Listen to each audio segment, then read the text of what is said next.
اچھا، کچھ لوگوں کے اندر یا کچھ لوگوں کے دماغ میں یہ بات چل رہی ہوتی ہے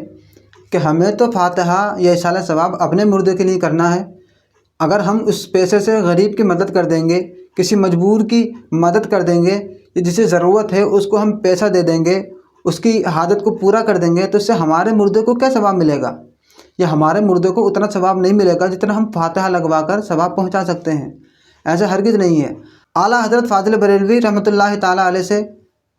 پوچھا گیا کہ ایک شخص نے کہا تھا کہ میں اپنے مال میں سے 16واں حصہ ہر مہینے غوث پاک رضی اللہ تعالیٰ عنہ کے ایصال ثواب کے لیے نکالوں گا،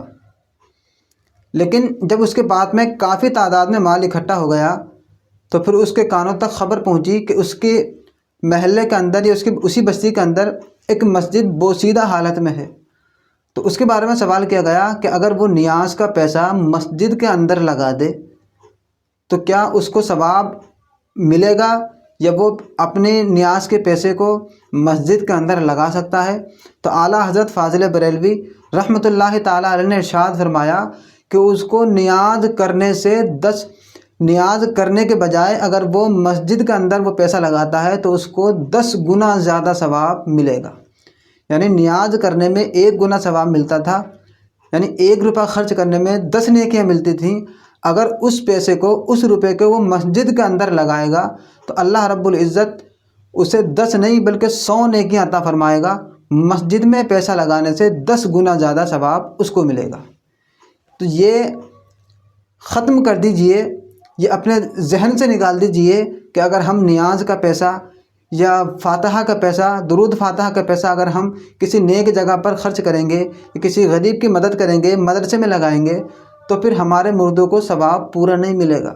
ثواب آپ کے ہاتھ میں نہیں ہے، ثواب اللہ رب العزت عطا فرماتا ہے۔ اللہ رب العزت نیتوں کو دیکھتا ہے۔ آپ نے تو اپنے مردوں کے ایصال ثواب کے لیے پیسہ اکٹھا کیا تھا،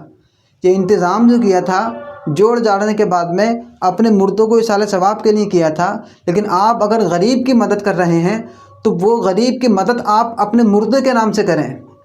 جو آپ کے اپنے ہم سے جدا ہو گئے ہیں، آپ سے دور ہو گئے ہیں، ان کے نام سے کریں تو ثواب دینے والا اللہ ہے۔ اللہ اگر چاہے تو آپ کے ایصال ثواب کرنے سے ثواب عطا نہ فرمائے، اور غریب کی مدد کرنے سے 10 گنا کیا کروڑوں گنا ثواب عطا فرما دے آپ کو بھی اور آپ کے مردوں کو بھی۔ اور اس نیک کام کی برکت سے اللہ رب العزت ہو سکتا ہے تمہارے مردوں کے تمام گناہوں کو معاف فرما دے اور درجات میں بے شمار بلندیاں عطا فرما دے۔